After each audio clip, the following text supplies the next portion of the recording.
Hello and welcome to the reading for the energy of Pisces. I am using the Dreamkeeper's Tarot this series, and also, this should be down here.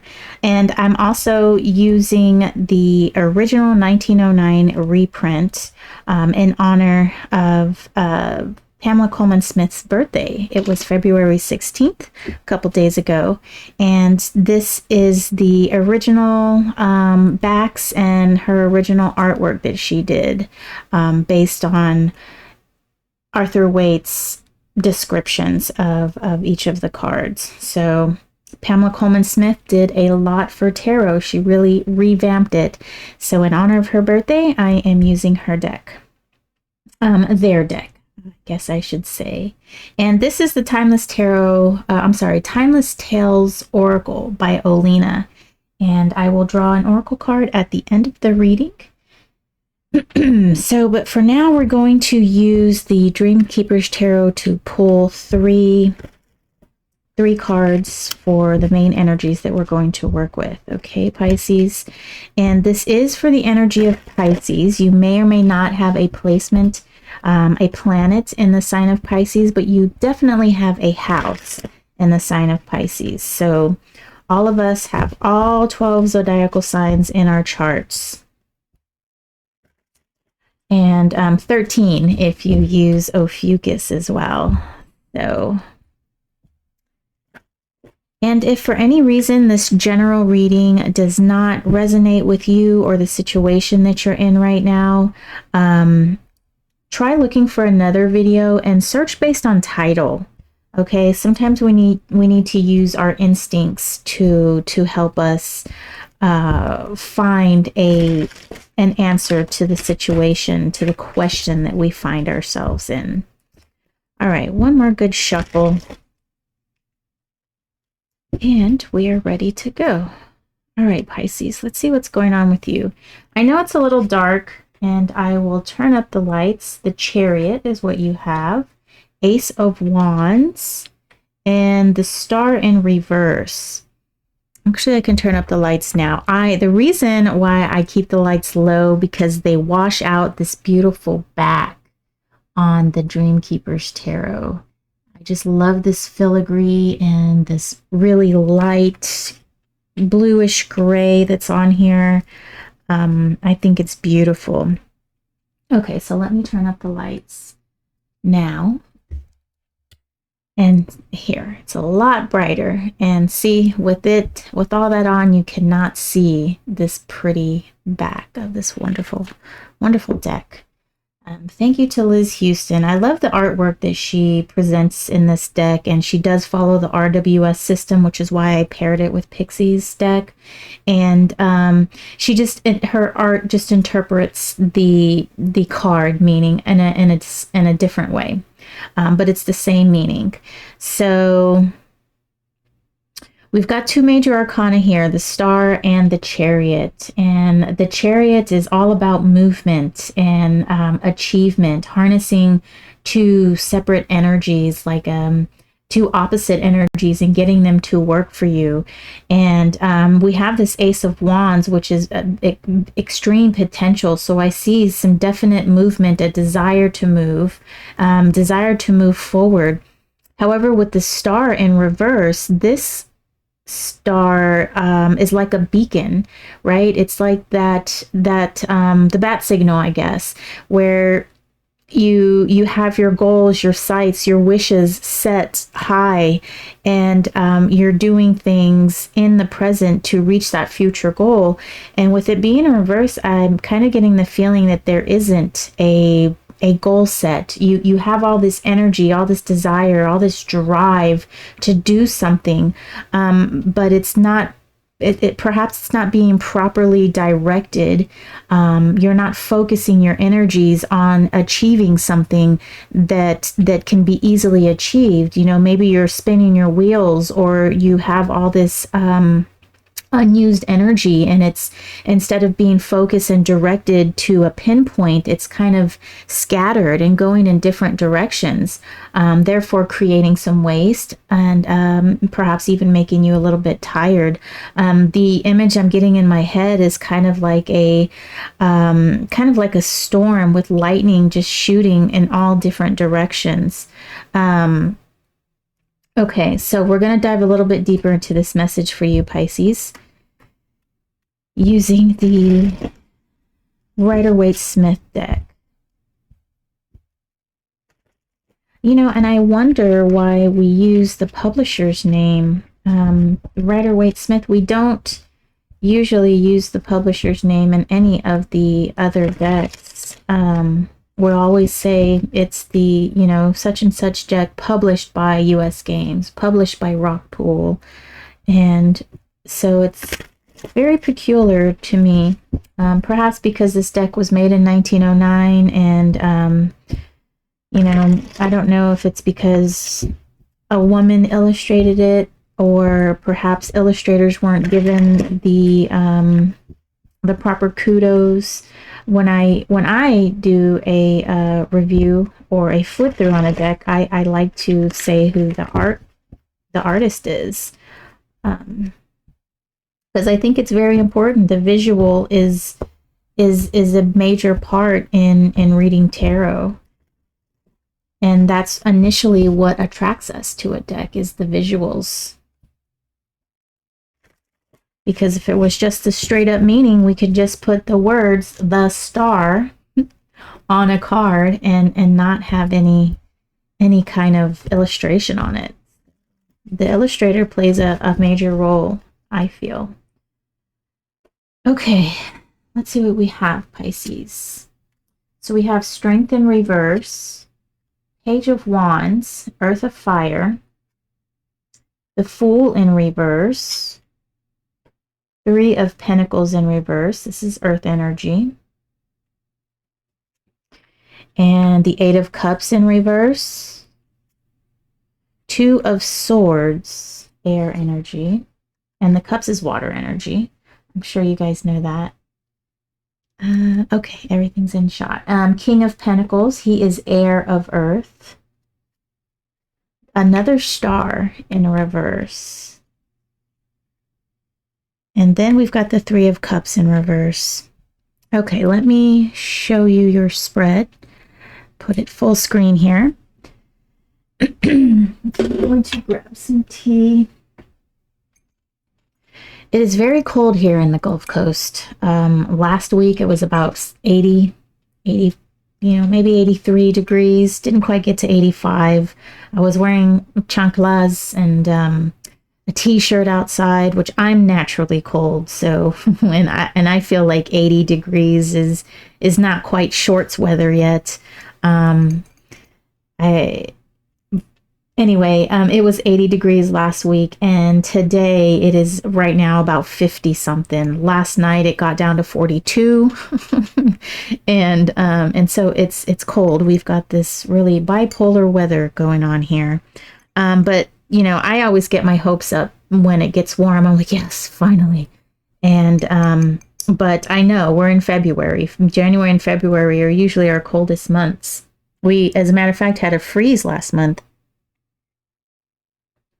And a few of my agave plants, I didn't cover. I didn't think that they would need to be covered because they didn't have, you know, they're very thick and leathery agave type plants. They're not like an aloe, and they froze. I felt so bad. I should have covered them.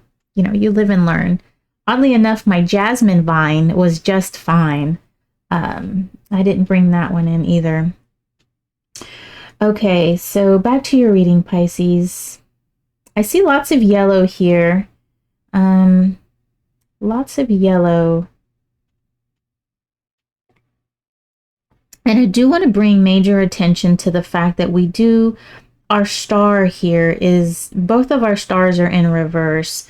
And, you know, I'm dealing with 2 sets of 78 cards, and for us to pull this and presenting the same way from both decks is very indicative of there not being a goal set, there not being a direction to head all of this energy. We do have the Page of Wands, and for some reason I thought I saw the Knight of Wands. And our Page of Wands, he is earth of fire, and pages naturally are very curious and wanting to understand as a suit. My computer's low battery. I'm going to plug it in really quickly.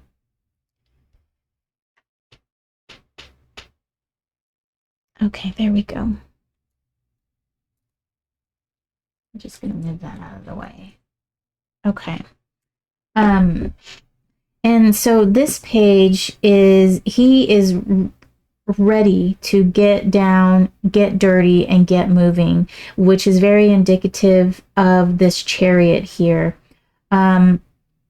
However, we have Strength in reverse, and I think there might be a situation in that there are some lesser personality aspects that are not being reined under control. There is a tremendous amount of potential within you, but something is holding you back. And that, I feel that might be something definitely within yourself. It's not external, it's something within yourself. Perhaps it's the way that you view yourself, or maybe view your abilities. Perhaps you don't feel like you have all the necessary information or the know-how. You do have the drive, you have the desire, and you have that curiosity, which is necessary when beginning a project like this. I feel like this is a big type of project, a big something that you really want to work on, put your energies on, and bring into this physical reality. Our King of Pentacles here, he's heir of earth, and so he is our planner, he is our developer, and he will formulate ways in his mind to bring something into this physical realm.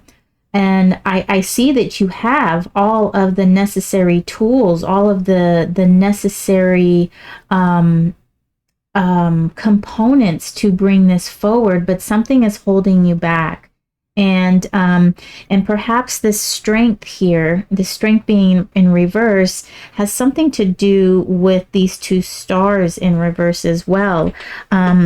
Perhaps you're afraid to set a goal for yourself because maybe you just have this thought that you might not achieve it. So why even set a goal if it's possible that you might not achieve it?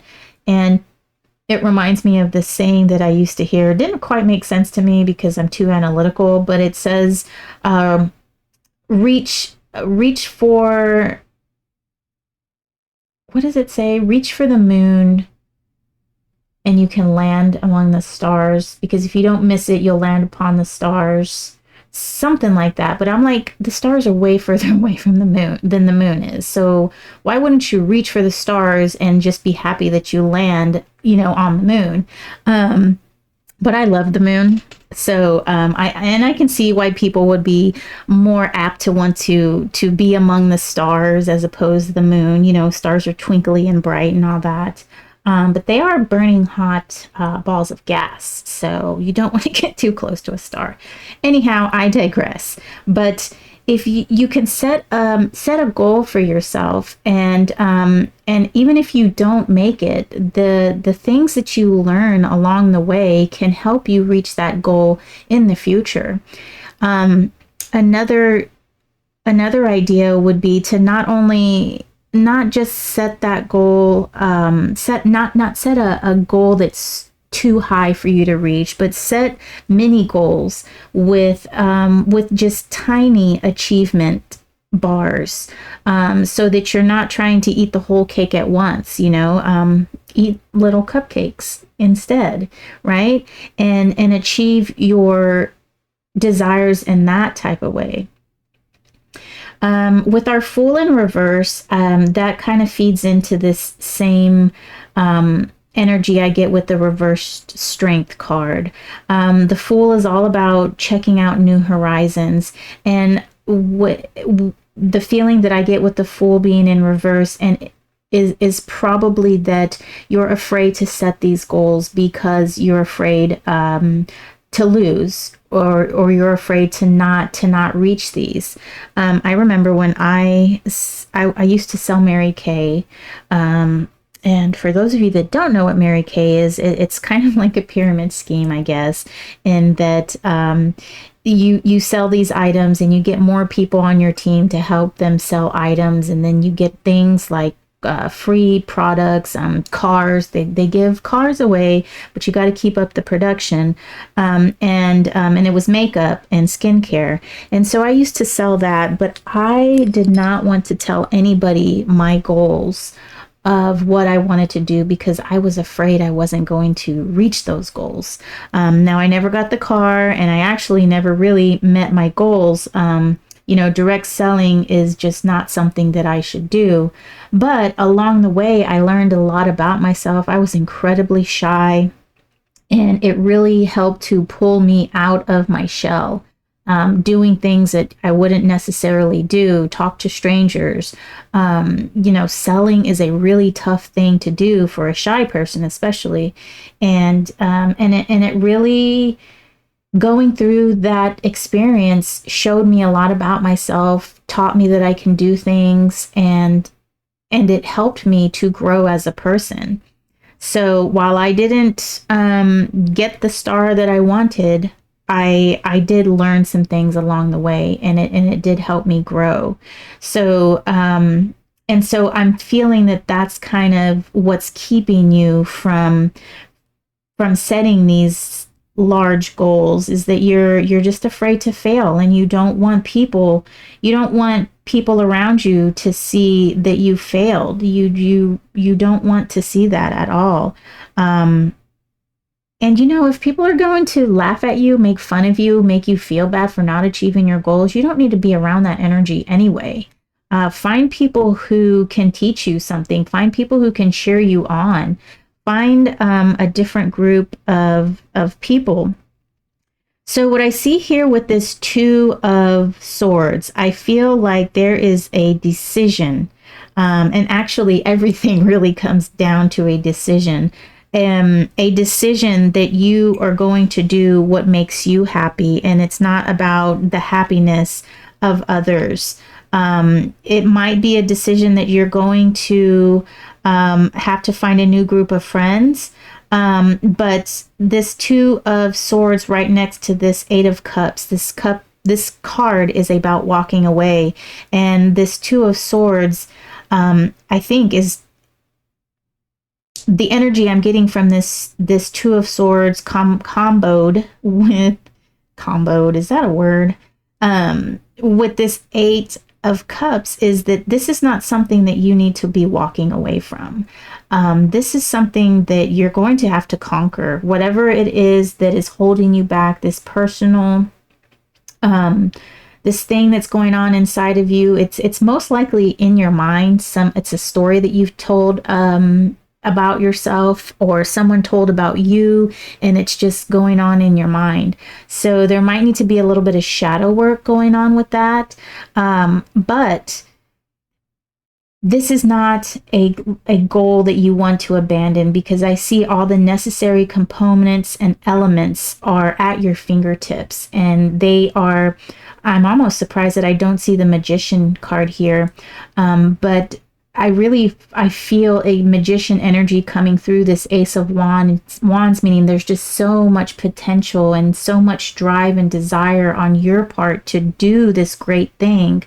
However, this one thing that's holding you back within you, that's going to have to be conquered. You're going to have to crush this story that you have about yourself, that you can't achieve great things, because because you can, and I feel like that is what's holding you back. And like I said, you might have to surround yourself with a different group of people, you know. Both of these cards here, the Three of Pentacles and the Three of Cups, they have more people involved. It's groups of people, and they're both in reverse, so they're not presenting in the most favorable way, I guess you could say. It's not presenting in a way that's conducive to what your goal is. All right, Pisces, that was really deep. Let's see what the Timeless Tells Oracle has to say. So this deck is centered around stories, fairy tales, stories within cultures, and they all kind of, the author chose a theme out of that story, and she had the illustrators make a card based on that. So the the illustrator of this deck is not Olena. Olena wrote this entire book. I mean, this is a very thick book, and she has like a page and a half, 2 pages on each card. But the illustrators of this is Mid-Journey, and they did an excellent job. So I will definitely, I think this is my favorite card. Let me show you. It just so happened to pop out. It's the Kitsune. And there's a Japanese story of, I think it's a fox, that's very mischievous. So, and I really like the card. I like the white. I like that pretty salmon color that's in there, and then the blues in the background. I think it's by far my favorite card. Okay. That was my last shuffle for you, Pisces. And from the Timeless Tell Oracle, you have Trust. And this is the story of Bluebeard. And I was very curious to read this story, so I looked it up on the internet. And it's actually about a man that kills his wives. And he's like a very rich man. And he tells his wives they can have anything throughout the house, but they can't go through this one door. And then... And then, of course, the wife goes through the door, and it turns out that Bluebeard, you know, he's back to kill her because she didn't listen to him. And behind that door was a whole bunch of dead other wives. So, and I don't remember what the reason why this is called Trust. Okay, so maybe it'll say in here. Navigate the intricate waters of faith and caution with the Trust card, its depth and gravitas drawn from the chilling tale of Bluebeard. This card speaks of the balance between extending trust and guarding oneself against potential betrayal. When the Trust card unfurls in your tableau, it summons you to evaluate the bonds you share and to be mindful where you place your trust. Bluebeard is a haunting narrative of a nobleman who gives his bride a key to every room in his castle, but forbids her from one particular chamber. When curiosity and doubt overcome her, she discovers the grim fate of previous wives, emphasizing the dire consequence of misplaced trust and the importance of heeding one's instincts. The Trust card delves into the realm of faith, loyalty, and the discernment required in our relationships. When this card makes its presence known in your reading, it sheds light on the dynamics of trust in your life, highlighting areas of steadfast bonds or urging caution where trust may be tenuous. And so that might be indicative of these relationships that you have. You know, perhaps these relationships aren't exactly what you think that they are, or maybe that they're holding you down, or for some reason they're not lifting you up the way that you need to be lifted, so that you can put yourself in a position to achieve these wonderful things that you have on your mind, and that you want to achieve. And, you know, sometimes it's our company that we need to change, and I'm not saying that you need to cut them off completely, but maybe be more selective of how you interact with them, and what you share with them, what you tell them. because they could be feeding into this this vulnerability that you have. Let's see. So, recommended action. If trust issues bubble to the surface, take a moment to introspect and seek clarity. Engage in open conversation with those involved. Reaffirm trust where it's due, and be willing to reevaluate or set boundaries where needed.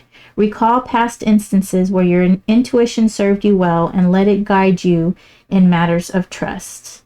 Drawing from the eerie echoes of Bluebeard's tale, the trust card stands as a sentinel of discernment and faith. As you sail through life's vast oceans of relationships and interactions, may this card serve as a compass guiding you in the delicate dance of trust, knowing when to extend it, when to guard it, and always, always listening to the whispers of your intuition. Okay, so that is for you, Pisces. I hope this reading has been helpful, and I think you definitely can achieve these wonderful things, these goals that that you just kind of are itching to start working on. You just have to believe in yourself, trust in yourself. Okay, take care, and I will see you next reading.